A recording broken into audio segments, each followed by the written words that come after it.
Liam is an average office worker whose life is borderline pathetic. He works hard and late at his company that works him to his bones, but thankfully, he has a family to return to. Thanks to them, he manages to do his job where his boss constantly insults him and even his subordinates mock him openly.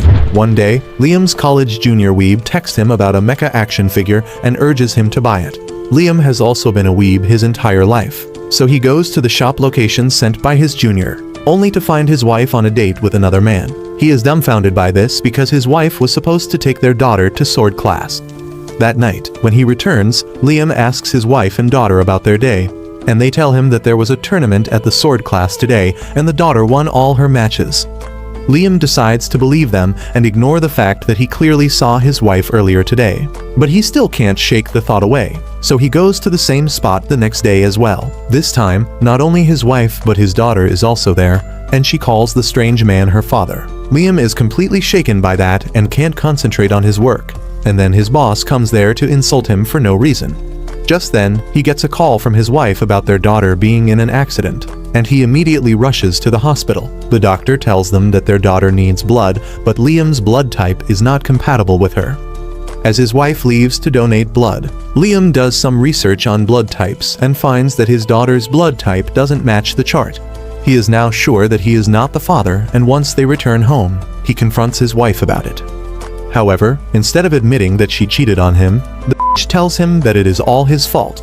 She says that he works all the time and doesn't have any time for his family. On top of that, he doesn't even have any money despite working so much. The bitch tells Liam that he is not even really a part of their family, and she was the only one who raised her daughter all these years.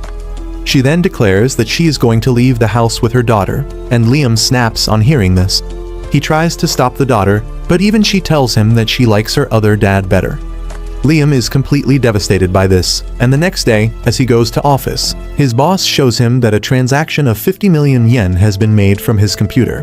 Liam says that he never made such a transfer, but then he remembers that he left his computer unlocked in a hurry when his daughter was in a hospital. However, no one in the office believes him, and they accuse him of stealing money from the company. Because of that, he is fired and his wife gets a reason to file for divorce, but that bitch still demands child support. His company doesn't sue him but forces him to pay all the money back in installments, and Liam has to work as a construction worker to keep paying child support and the installment. However, that doesn't go very well for him either, and he is continuously scolded by his boss. His life becomes a mess, and he enters depression because he has nothing to live for. Even his enthusiasm for action figures and mecha toys fade, but he still believes that everything will work out if he keeps working hard. He misses his daughter even though he knows she is not really his child and hopes to meet her someday, but then he finds that he is seriously ill. With no insurance and no money to get treatment, Liam decides to die in the silence and solitude of his apartment. He keeps waiting for death, and then suddenly, a dazzling light appears above him. The light shows him visions of what happened in the past, and Liam finds that it was his boss who sent the money from his computer to frame him. Not only that, the man his wife was having an affair with was his boss, and he sent the money to the so that she could afford an expensive lifestyle. Liam is completely broken on realizing what was happening behind his back all this time, and he wishes that all of this is a dream, but then a voice tells him that it is the reality. Suddenly, a stylish man who calls himself the Guide emerges from the light and tells Liam that he has lived a really hard and pitiful life despite being a good man. He asks Liam if he can forgive the people who made him suffer like this, and Liam gets enraged, saying that he wants revenge against them. The Guide rejoices on seeing his negative emotions, calling them delicious. He then tells Liam that he took an interest in him because he is a good man, but Liam replies that he doesn't give two shits about being good anymore. He regrets that he got taken advantage of because of his kind nature and swears that if he gets another chance at life, he will live only for himself. He promises that he will even become a villain who tramples on everyone else, and the Guide tells him that he has just the thing for him. He takes out some pictures from a suitcase, telling Liam that he is here to send him to another world, and he can choose where he wants to go. The options include a world with magic and superpowers, the samurai-era Japan, the Wild West, and even the prehistoric times. Liam tries to process if this is real because things like this happen only in anime. However, when he spots a parallel world with giant robots and spaceships, he can't take his eyes off of it. He reaches his hand towards the option, thinking about all the fun discussions about anime he had with his junior. The guide tells him that he made a good choice because this world has both advanced technology and magic. The aristocratic system is still followed in this world, which means nobles are in power, and the guide tells Liam that he will be born as the son of a count who rules a planet. Liam likes the sound of that, and as he reaches the image of the giant robot, he signs a contract with the guide, who sends him off to the next world, wishing that he lives a better life in that one. He gets reincarnated as Liam Banfield, the only son of a count ruling planet Hydra that is run over by plants. On his 5th birthday, Liam's mother tells him that she has a special present for him. She takes him to the room where a giant cake is kept and asks him to open the gift. Liam finds that it is empty, but there is a remote controller inside it, and his mom tells him that his gift is a custom-made AI maid. She tells him to pick the features he wants for the maid using the remote controller, and Liam gets taken aback by the options he has. He asks his mom why does he even need an AI-made robot, and just then, his dad enters the room. He tells Liam that he is going to need the AI maid because he is getting another special birthday present. Liam's dad then suddenly declares that he is gifting him the title of Count Banfield and everything that their family owns. Liam is taken aback by this, but his dad repeats that from today, he is the head of the family and he can run the planet any way he likes. However, his dad has a request in exchange for this gift. He explains that he and his wife are going to retire and live on the Imperial capital planet, and in exchange for ruling this planet, Liam has to send them a monthly allowance. Liam is all in for this deal because it gives him freedom, and his dad calls their butler Brian with a contract. Liam signs the contract and becomes the head of the house, and his parents immediately run away to the capital, telling him that the AI maid will look after him from now on. Liam still has trouble processing that he got power, wealth, and influence at 5 years old in this life, and he swears that this time he will become a villain who will suppress other people and have fun on his own terms. He thanks the guide for this, unaware that the guide never planned to help him. Back on Earth, the guide is with Liam's dead body, mocking his pathetic life. He then decides to have some fun with Liam's cheating wife and his boss, who are having dinner at a fancy restaurant. While the boss tries to act like he feels bad for putting Liam through the misfortunes, the bitch doesn't even bother to pretend. While they are planning for their future, the guide uses his powers and brings the police there. The police officers arrest the boss for stealing money from his company and framing Liam, and the bitch breaks down on realizing that the life she planned to have is out of her reach. The guide takes great pleasure in their suffering, and then he returns to Liam's side to guide his soul in the next world. The truth is that he has arranged for Liam to suffer even more in his next life. The guide knows that when he realizes that he was set up, Liam will direct all his negative emotions towards him, and he will consume those emotions to become even stronger. Not only that, the lifespans in the next world are incredibly long, and the guide hopes that Liam suffers for a long time and keeps providing him nutrition. On the other hand, Liam soon gets his AI-made robot with the highest spec components and all the features selected by him. He is really excited for the unboxing, and butler Brian tells him that he just needs to touch the box to open it. As Liam touches the packaging box, it suddenly vanishes and the AI maid comes to life. She introduces herself as Amagi, and Liam introduces himself too. Brian tells him that the maid robot needs just 2 hours of maintenance each week, but Liam is not listening to him. The little pervert drags Amagi to the playroom with him to check out all her features in detail, and once they return, he is really comfortable around her. Brian freaks out, thinking that his new master is a pervert, but Liam tells him to relax because he has the mind of a 36-year-old adult. Brian tells him that 36-year-olds are still considered children, and Amagi adds that the official age of adulthood in the Empire is 50. However, most people are not considered proper adults till they reach 100, and the average life expectancy is also around 500 years. Liam gets excited thinking about all the things he can do in his long life, but then Brian warns him not to be too close to Amagi. Liam asks him the reason for that, and the butler explains that the Empire hates AI more than anything, because humanity was almost wiped out by AI once. Luckily, a group of brave people stopped AI from completely driving humanity to extinction, and those people founded the Empire, and now they hate AI in any form. Liam is curious about why his mother would give him an AI maid if she knew about this, and Brian tries to keep it a secret from him.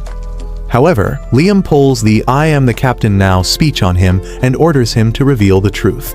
Brian nervously tells Liam that his parents abandoned him and ran away because their family is drowning in debt.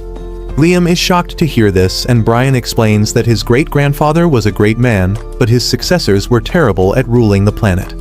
The butler then explains that most of their resources are in the control of the loan sharks, and even the economy of their planet is not good.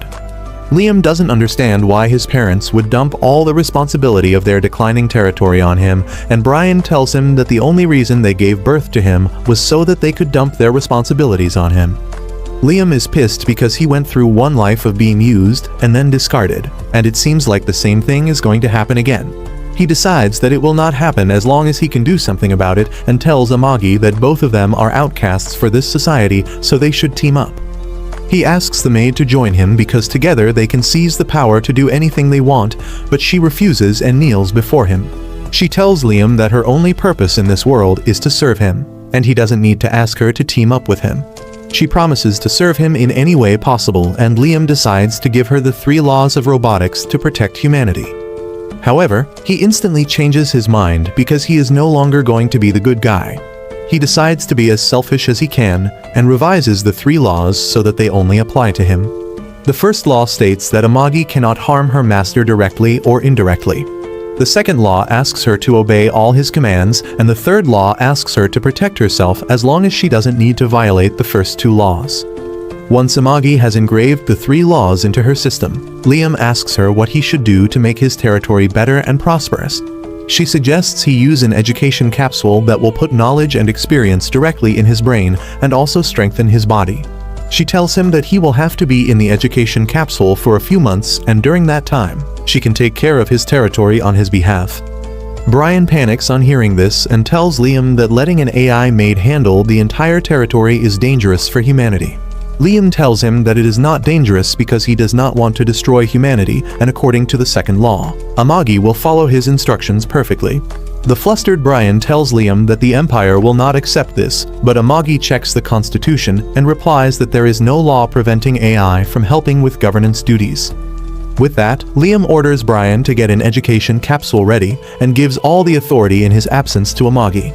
Once he gets inside the education capsule, Liam asks Amagi if she can feel emotions or even mimic them because she is quite advanced for an AI maid. Amagi replies that she doesn't know if she is capable of feeling or mimicking emotions, but when Liam asked her to team up with him earlier, she found her cache suddenly overflowing with data. Liam realizes that Amagi can really feel some sort of emotions, and he asks her to take care of everything, while he speedruns through his school and college education. Liam gets out of the education capsule after exactly 2 years with decades of information and experience stored in his brain. He is surprised to learn that he was in there for 2 years, and Amagi tells him that it is natural because he had no sense of time inside the education capsule. Liam then notices that his body has also grown bigger and stronger in 2 years thanks to the capsule, and Amagi tells him that he will need some rehab to get used to this growth. Once Liam is done with the rehab, he takes charge of his planet and receives a report from Amagi. He finds that the condition of the planet has been improving slowly, and decides to take a closer look at their main facilities. Amagi takes him to the spaceship launch pad first, and Liam starts drooling as he sees spaceships take off and dock in their floating dock, which serves as their line of defense. He gets even more excited as he sees the giant battle robot the soldiers operate. But Amagi tells him that most of them are not in use because they don't have the budget to repair them.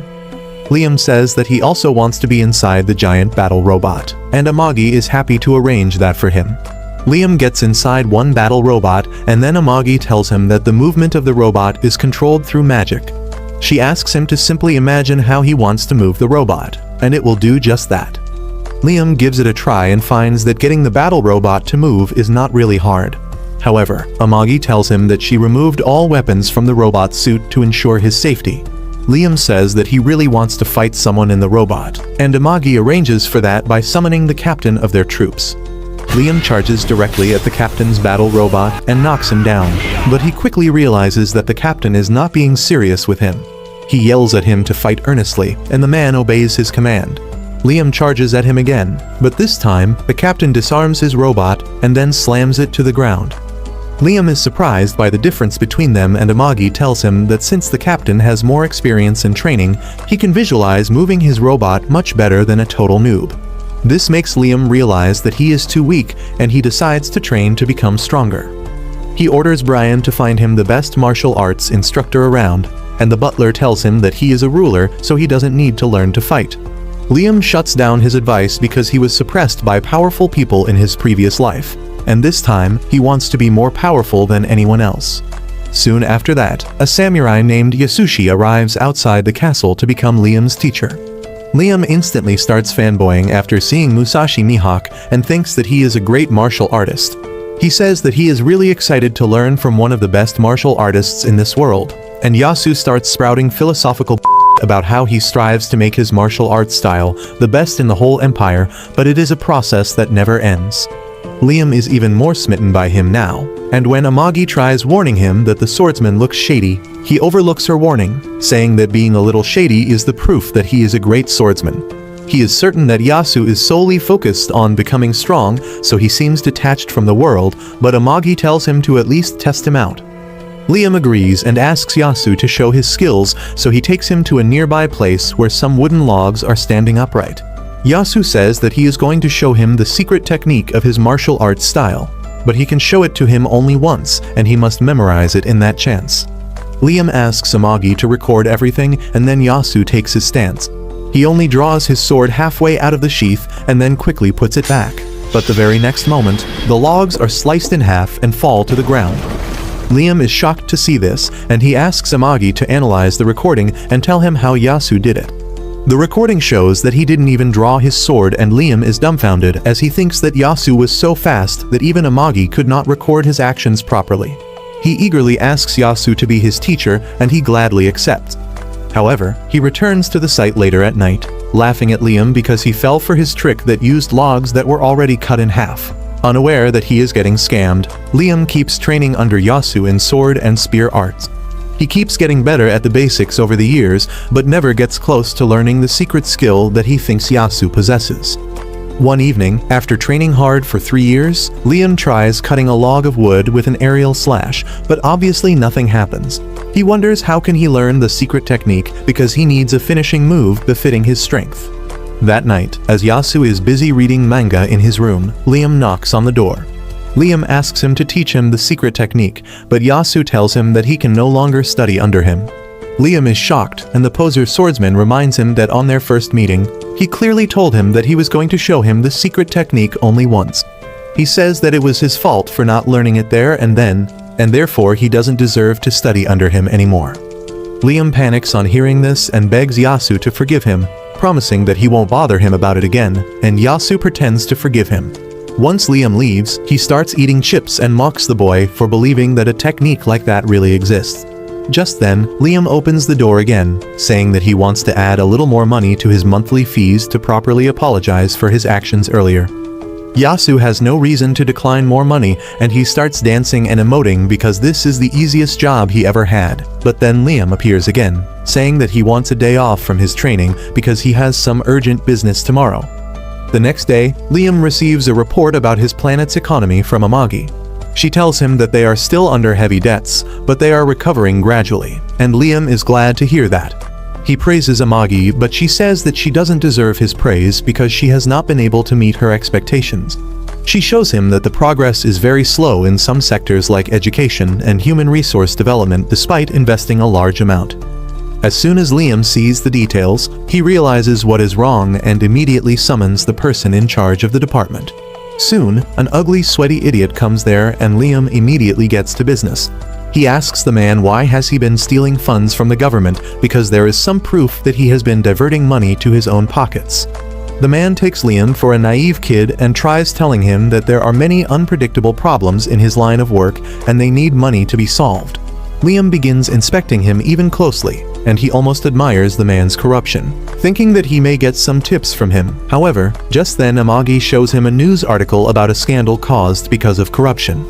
The man tells Liam that it was not him, but his subordinate who caused the scandal, and he was executed for it.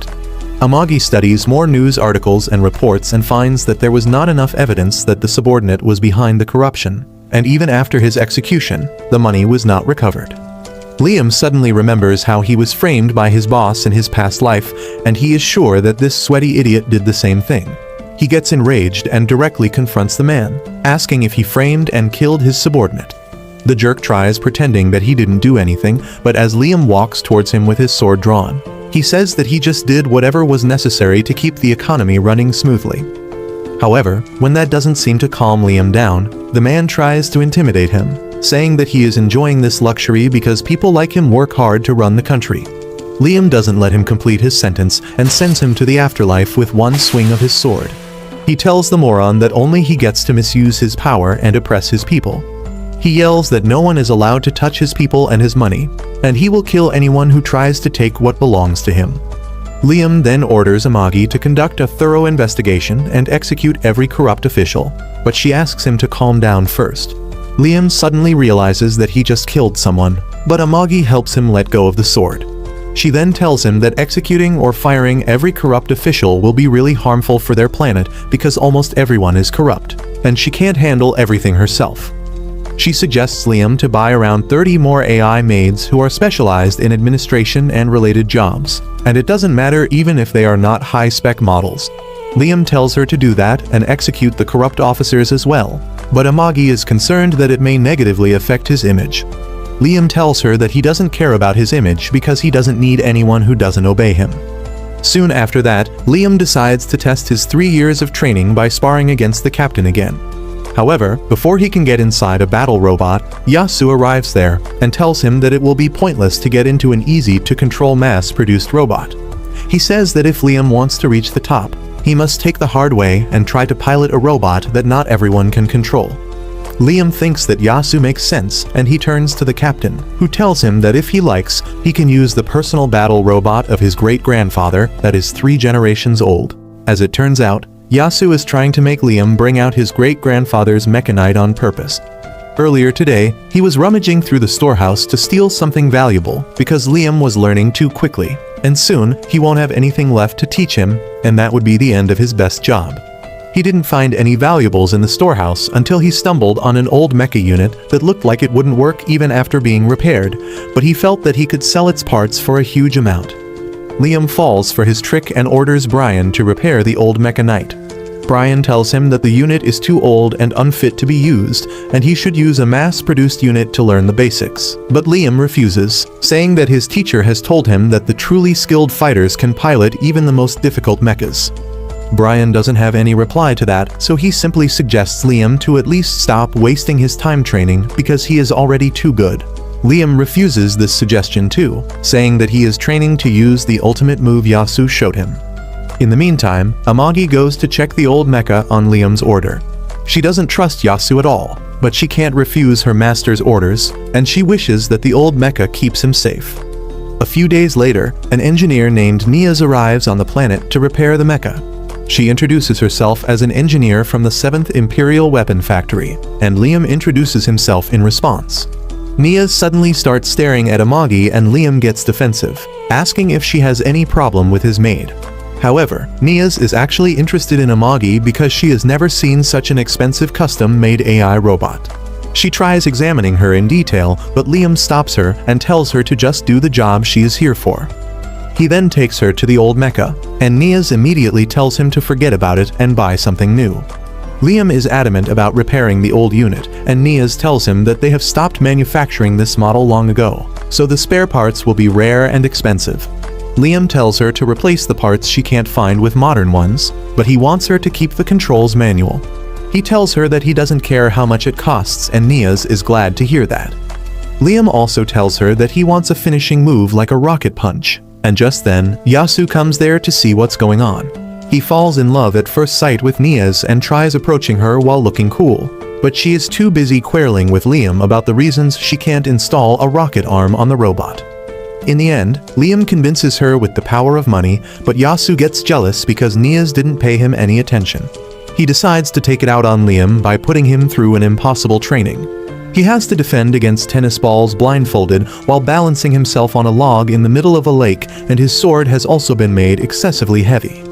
Liam tells Yasu that it is not possible, but he is doing it just to get revenge. So he tells Liam to stop relying on his senses and use his instincts instead. Yasu tells him to stop thinking and start feeling, and Liam takes him seriously as always. A few days later, Niaz finishes repairing and customizing the mecha unit, and Brian gets nostalgic remembering the glory days of the Banfield family. Niaz then shows Liam how to use the mecha and takes him inside for a demo. The control room has been made bigger using spatial magic, and once Liam sits on his seat, the mecha scans him and assigns him as its master. Niaz tells him that now the unit will only recognize him as its pilot. With that, Liam tries to take a step forward in the mecha, but it ends up falling on the ground because it doesn't have any features to assist him in moving.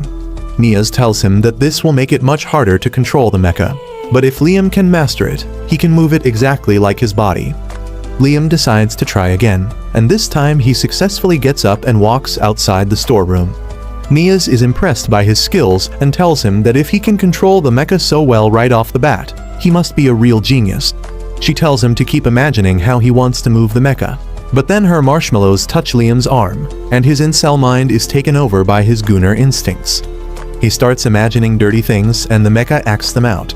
Yasu panics on seeing this as he thinks that Liam is doing perverted things to Niaz inside the mecha, and Brian is glad because this is the first time Liam has shown interest in a human woman. Inside the mecha, Niaz also freaks out and thinks that Liam is a pervert, and later, Yasu makes his insane training even more intense as his revenge. The next day, Liam trains to learn the secret skill again, but as usual, he doesn't make any progress. He asks Amagi if he has no talent for swordsmanship, and she replies that as an AI maid, she cannot grasp the concept of talent. However, she thinks that the problem is not with Liam but with Yasu. She says that the problem is his credibility, and instead of realizing that he is being scammed, Liam thinks that Amagi is telling him that he has not trusted Yasu enough. Amagi tells him that she meant something else, but Liam has already realized what he is lacking. He says that Yasu cutting the logs that were out of his sword's range is physically impossible, but this world also has magic. He believes that magic is the only explanation of how he can use his ultimate move. Liam says that if he focuses his magic on his sword and imagines himself swinging it out as a flying slash, he might be able to use the ultimate move as well. He immediately starts practicing with this principle in mind, and years pass with him trying to send a magical slash towards his target, and one day, he succeeds in breaking through his limits. The next day, Liam invites Yasu to see his progress. He then uses his special technique to send a magic slash and cuts a wooden log in half, and Yasu's mind is blown. He wonders how could Liam have learned the technique when it was fake from the beginning. Liam asks him if he has passed, and Yasu has no answer because he has managed to do the impossible. He stays silent, wondering what to say, and Liam thinks that he is upset because he grew content just after learning to cut things at a distance. Well, Yasu says just that, telling him not to get complacent even though he has achieved a great feat, and tells him to keep working hard to become stronger. A few days later, Liam receives news that pirates have attacked one of the planets under his domain. Amagi tells him that the planet was unfit for living or mining, but she succeeded in establishing a factory there, and now the pirates are trying to plunder it. Brian informs Liam that their soldiers are fighting against the pirates, but they won't last too long. Liam immediately turns to Amagi for a strategy, and she tells him that they can use the planet's horizon and unique gravity to launch a surprise attack on the pirates.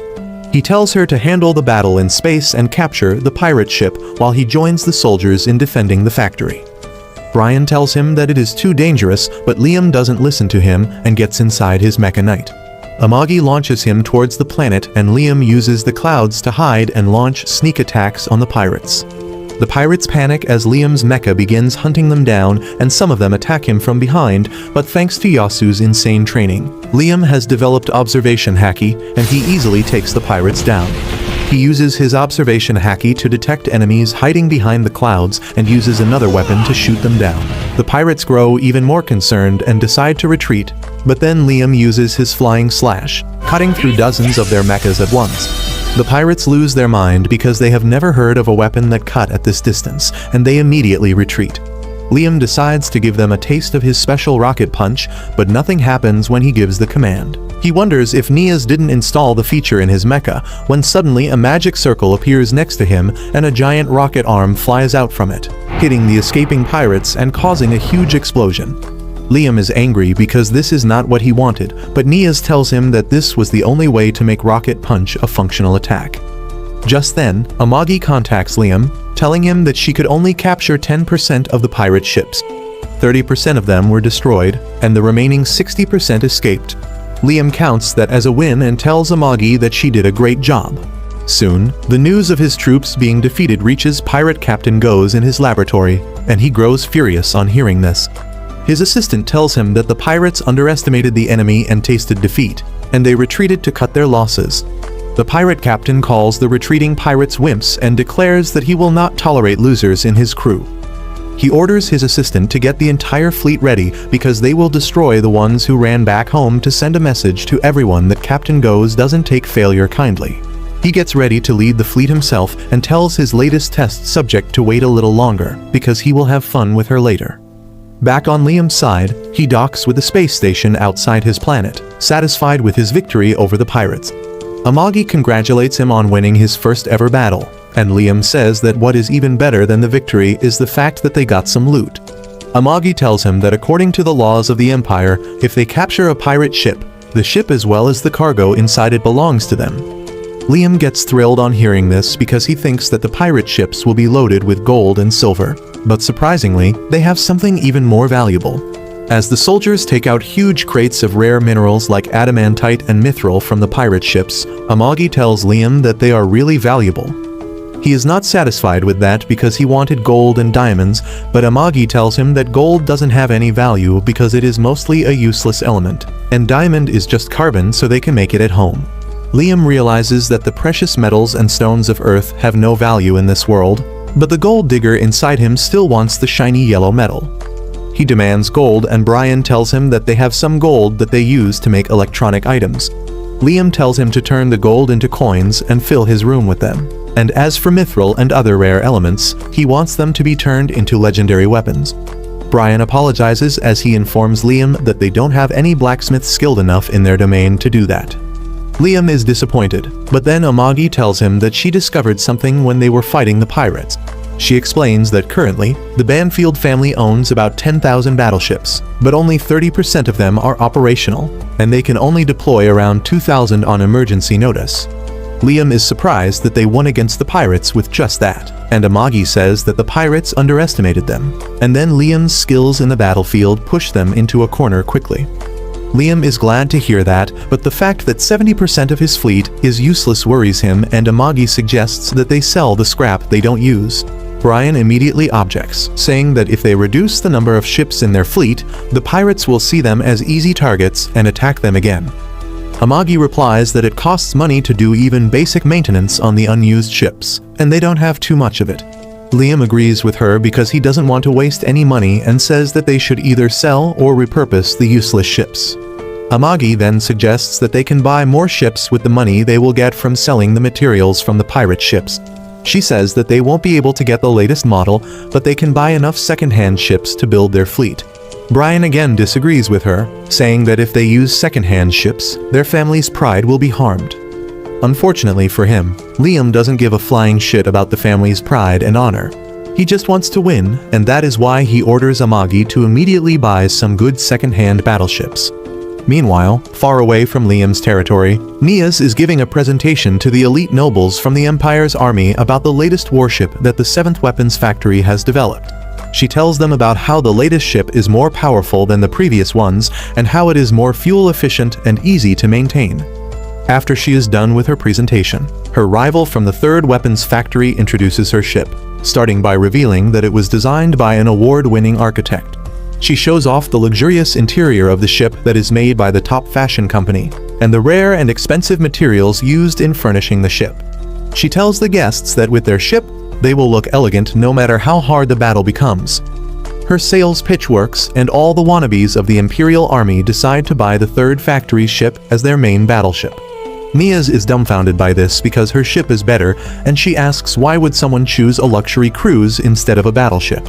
The woman from the 3rd Factory replies that their ship also has weapons made by experts, so they are strong too. But being strong is not enough, and they have to be beautiful to attract customers. Nothing Niaz says makes any difference, and as she walks out of the building with her rival, she tells her that if their ships get into actual combat, the 7th Factory will by a huge margin. The blonde bitch laughs at her, saying that their ship will never face each other because no one will buy the plain and boring ships that Niaz made. Niaz gets frustrated on hearing this and gets ready to throw hands, but unfortunately, both of them are in their home and talking through a projector. Nias gets disappointed because she will be scolded by her boss now, and she wonders if there is any noble who will buy their battleships.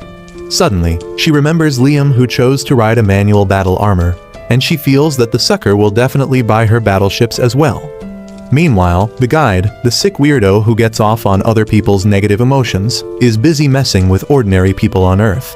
He enjoys their negative emotions, but they are just appetizers, and he is really waiting for Liam's negative emotions, believing that he might be in a lot of debt already.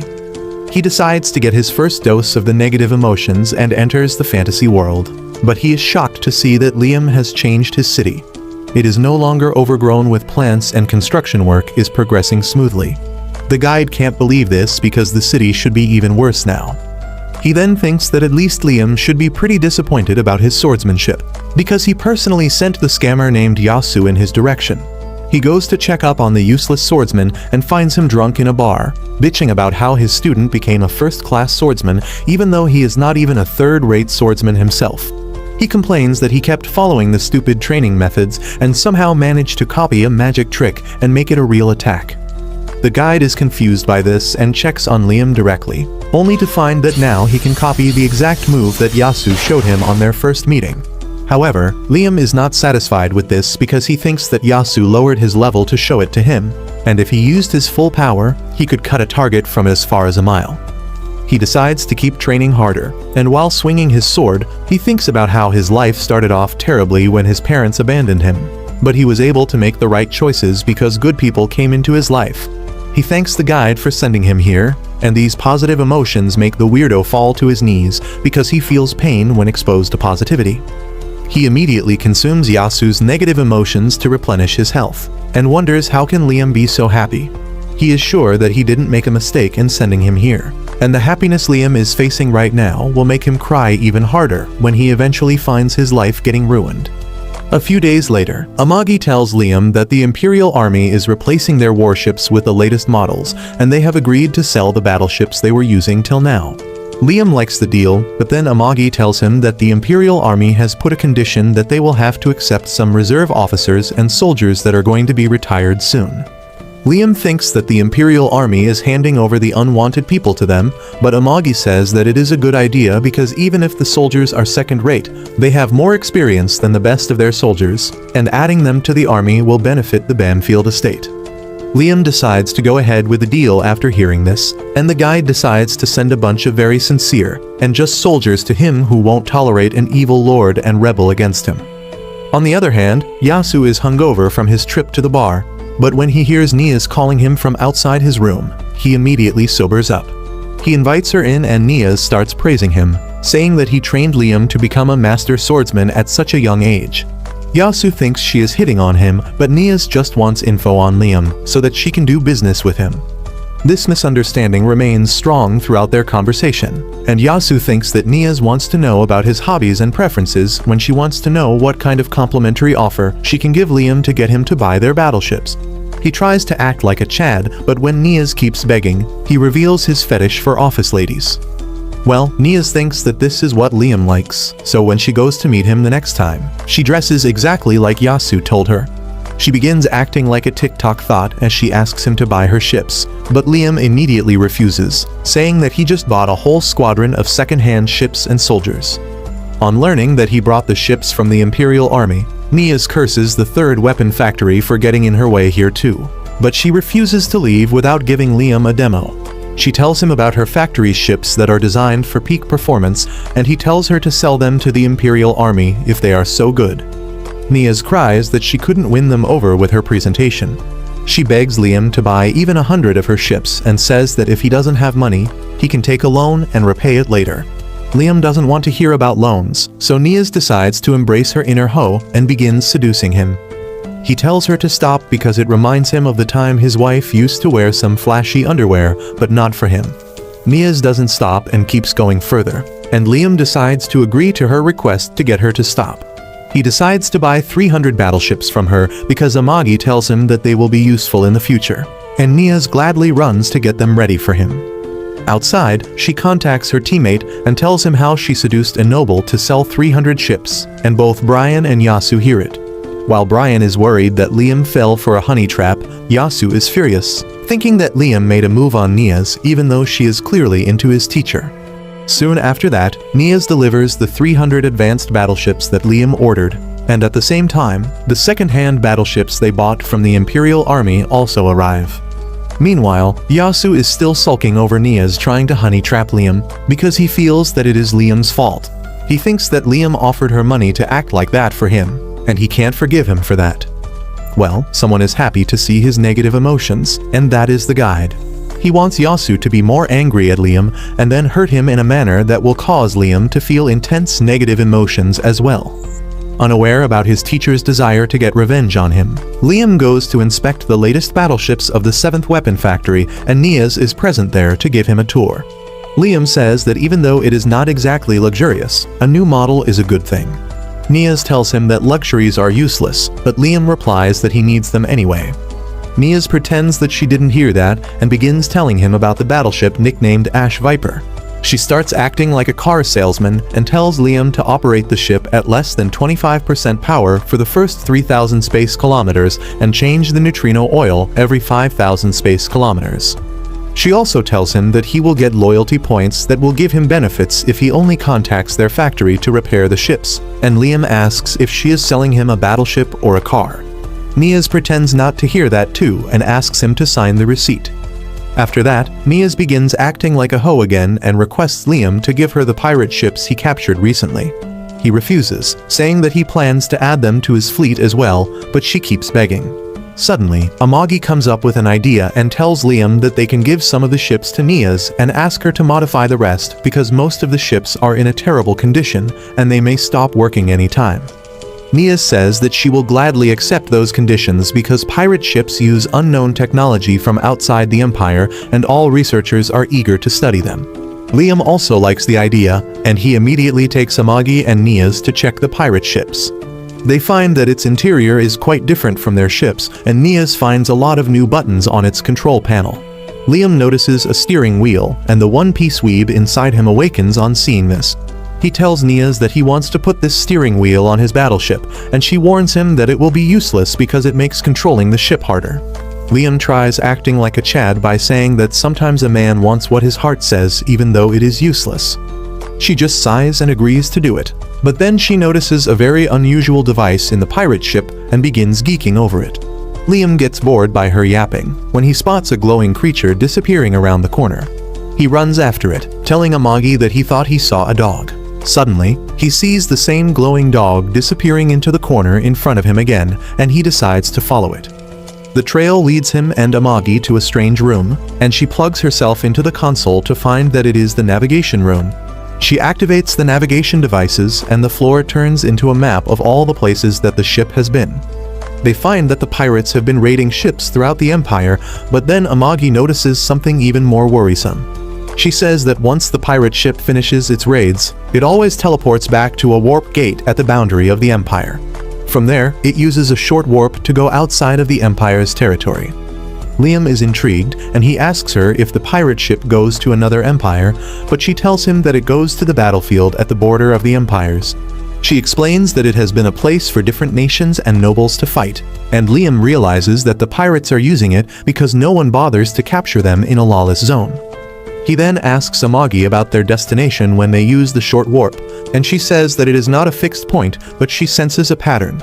She starts decoding the pattern, and within a few seconds, she finds that their destination for the short warp is a rogue planet with an unusual orbit that moves very quickly in a region full of small black holes. She says that the gravity of the black holes make the orbit really unpredictable, and the only way pirates can teleport to it is because they know about it in advance. Liam is really curious now, and he says that this rogue planet is the perfect place to hide something. Amagi agrees, saying that this must be the hidden base of the pirates, but Liam disagrees with her. He says that this is definitely a treasure island, because pirates always stop by treasure islands after completing their raids. He tells Amagi to get his fleet ready at once because they are going on a treasure hunt. On the other hand, Pirate Captain Goes has captured his underlings who ran away after losing the fight with Liam. Goes is furious that his men lost to a poor and weak noble, and he declares that he will restore his honor by crushing Liam himself. But before that, he destroys the ships of the cowards who ran back. And then, he orders his men to warp to the Pomonia Gate at the border of the Empire. At the same time, Liam and his troops also finish their short-range warp and reach their nearest warp gate, which will lead them to the Pomonia Gate.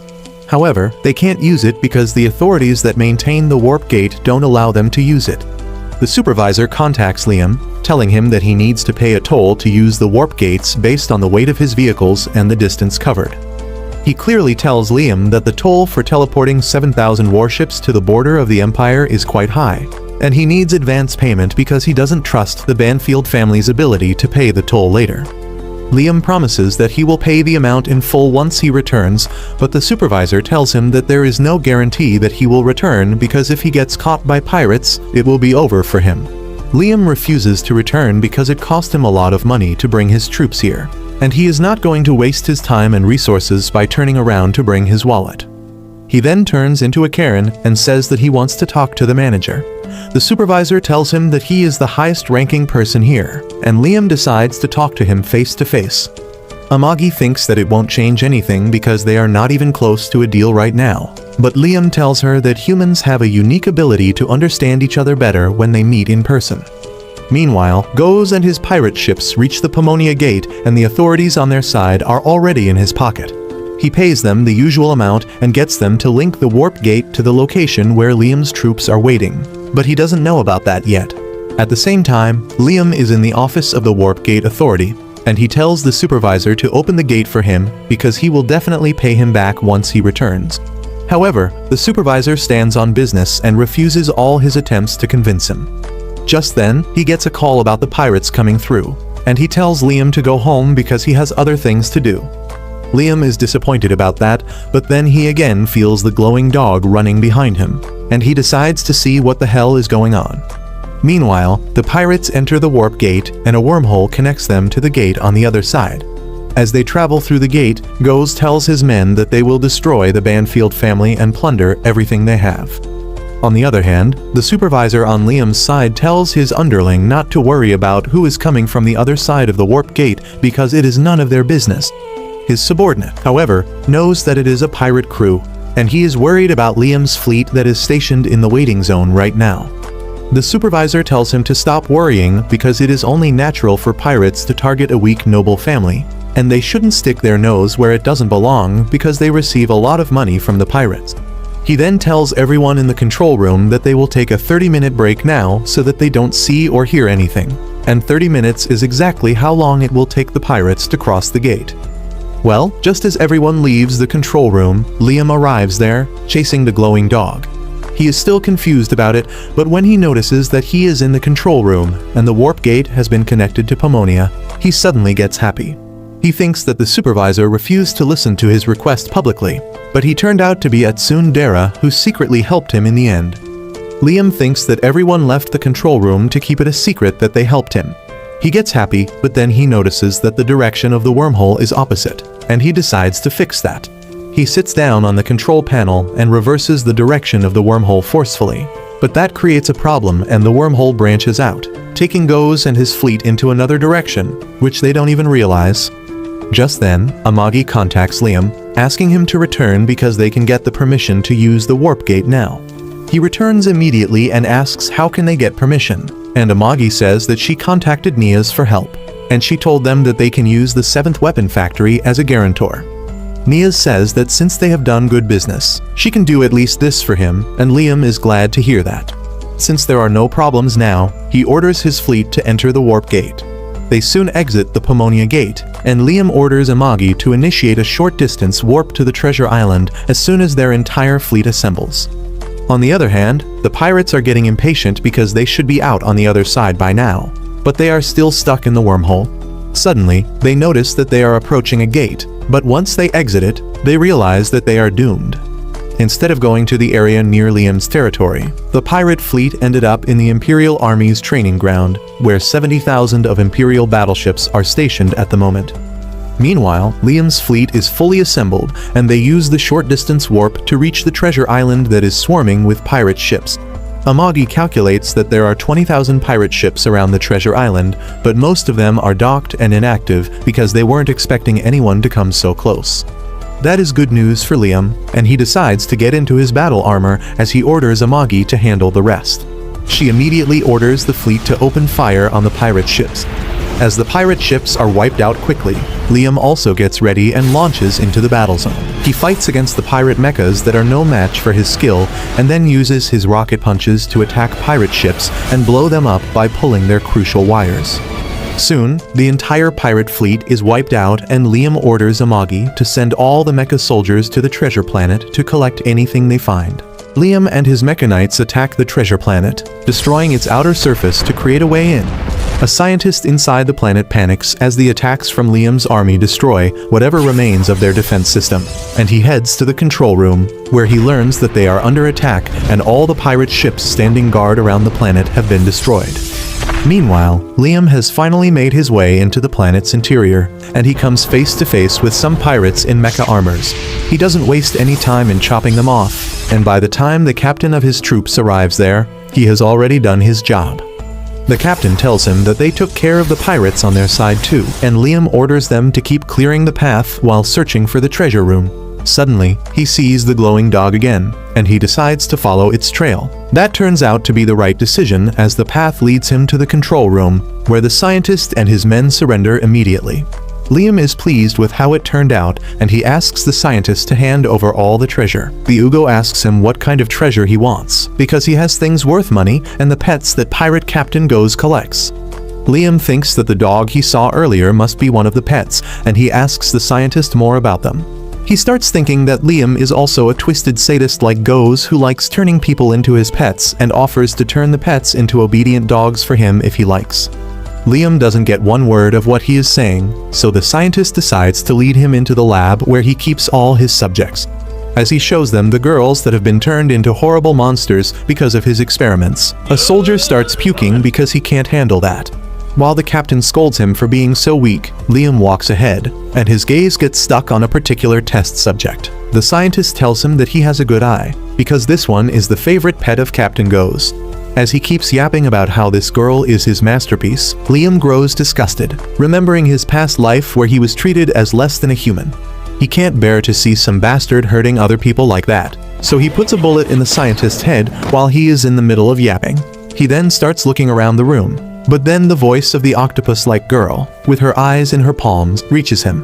She asks him who is he, and Liam introduces himself to her, saying that he has taken this planet under his control and killed the person in charge. The girl is moved to tears on hearing this, because she thinks that her suffering is finally going to end. She begs Liam to end her suffering and that of the other girls because they can never live as humans again. However, Liam confidently declares that he will save everyone, and in return, they will have to repay this favor to him. He walks away with that, ordering his soldiers to call a medic and transport the girls to his ship so that they can be treated. The girl begs him to stop because she knows she can't be saved, and the captain pities her, but he cannot disobey Liam's direct orders. He tries convincing him to change his mind, saying that it will not be easy to treat the girls because they will need to regenerate their entire body, which costs a rare elixir and some very skilled doctors. He says that the cost of saving all these girls is simply not worth it. But Liam replies that he is in a good mood right now, and doing a few good deeds every once in a while doesn't hurt. Just then, he gets a message from Amagi, telling him that they found the actual treasure room, and Liam is glad to hear that because they just arranged for the fee to treat the girls. Meanwhile, the girl named Christina who begged Liam to kill her keeps crying about her misfortunes.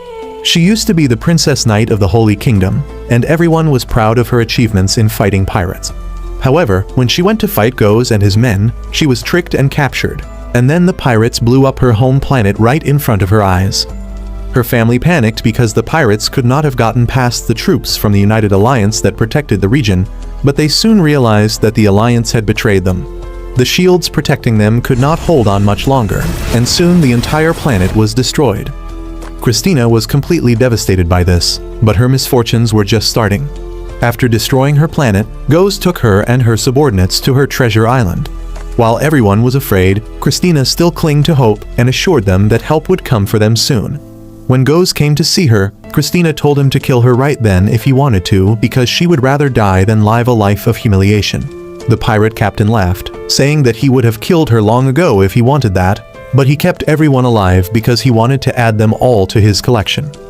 He then declared that he had changed his mind, and he would free just one of the girls. He asked Christina to choose, and after being pressed, she chose the girl who looked the most terrified. However, that turned out to be a disgusting trap, as Goes took the girl Christina chose as his first test subject. He gave her to the scientist, who transformed into a multi-armed monster and began cutting through her body. Christina lost her mind and begged Goes to stop, but he just laughed and told her that if he stopped right now, the girl would die. The traumatized Christina had no choice but to let the evil scientist experiment on the girl. He soon turned her into a monster, and as Christina watched in horror, Goes told her that she will be soon turned into something even more spectacular. She asked him how the hell could he do something like this, and he told her that he enjoys it. He says that it is not fair that he is so ugly, so he turns beautiful girls into ugly monsters and watches them completely break down. Soon, he dragged her into the experiment chair, and Christina could no longer be brave. She begged Goes to stop, promising to do anything in return, but he laughed at her, saying that she is going to be his favorite pet from now on. He told her that he didn't pick her first on purpose because he wanted to see how ugly she would become and despair about it. Goes then ordered the scientist to pluck Christina's eyeballs and plant them in her hands so that she could see how ugly she was even without a mirror. Christina kept crying and screaming, but it was all pointless, and she was turned into an ugly green monster, and then the rest of her girls suffered the same fate. Back to the present, Liam returns to his home planet and Niaz comes to visit him. She has learned about his victory on the pirate base and asks him to buy some more battleships to celebrate the occasion. Liam tells her to stop ripping him off, but Niaz says that her battleships were useful and he made a great profit from the raid, so he should invest some more money. She tries seducing him again, but Liam is in no mood to fall for her tricks, so he tells her to shut the hell up. When her plans to seduce and blackmail him doesn't work, Niaz reminds Liam that she was the one who got him the permission to enter the warp gate, and he finally agrees to listen to her request this time. He asks Amagi how many ships they can buy with the treasure they found, and she says that after deducting the necessary expenses, they have enough money to buy 5,000 ships. Liam is shocked to hear that, but Niaz immediately runs out, saying that she will prepare an order of 5,000 ships for him. Liam chases after her, trying to stop her before the crazy bitch really gets that many ships ready. At the same time, Yasu is walking through the corridors, wondering what excuse should he make to ask for more money from Liam this time. Just then, Niaz passes by, FaceTiming a colleague and telling him that she got a huge order from Liam after shredding her dignity to bits. As always, Yasu thinks that Liam is treating Niaz as his plaything, and he gets furious, much to the joy of the guide, who has been loitering around in hopes of Liam experiencing some intense negative emotions. Meanwhile, Liam is looking for Niaz, but Yasu finds him first and tells him to follow him. They go to the training ground, where Liam is blindfolded and his sword is made heavy before he undergoes another one of Yasu's impossible training. This time, Yasu has dozens of remote-operated drones that shoot tennis balls at Liam from all directions and at an even greater speed than before. Liam can't even react to them, and he keeps getting hit, and then Yasu increases the power even more. Liam is on the ground immediately, saying that he can't block all the attacks with one sword, but Yasu tells him to stop making excuses and find the answer by himself. Well, that gives Liam the idea to use magic just like he did last time, but this time, he decides to use it for defense. He tries converting his magic into a barrier and immediately succeeds in doing that. As the barrier reflects all the balls, Yasu watches Liam dumbfounded as he begins his "I understand it now" speech. He then uses the barrier to send all the balls back in the direction they came from, and all the drones are destroyed. Liam then removes his blindfold and asks Yasu if he did well, but Yasu himself has been hit by multiple balls. He begins freaking out on realizing that Liam is truly a genius and he will soon see through his scam. He already knows that Liam has executed corrupted officers and subdued pirate fleets, and he fears that once Liam realizes the truth, he will kill him. He decides to escape before such a thing happens and starts walking away.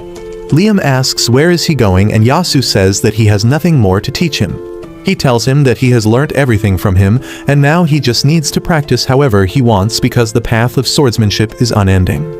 Liam screams that he doesn't want that, and he should still train under him, but Yasu yells at him, telling him to stop acting spoiled. He says that he is also a student himself despite his skills, and that means he must keep improving, and having Liam cling to him is not good for that. Yosu then turns back towards Liam, telling him that he has officially graduated and now he is a master of the way of the Flash. He tells him that it is his duty as a master to spread the sword style throughout the universe, and Liam gladly agrees to that. Just as he turns around, Yosu runs for his life. Liam, on the other hand, has never felt so fulfilled before. His debt is decreasing, his territory is flourishing. He even defeated some pirates, and now his master has acknowledged his skills. He thanks the guide for all of it, and the perverted weirdo runs off to another universe before he is completely demolished by Liam's positive emotions. If you liked this video, please consider subscribing and watch the video on your screen next.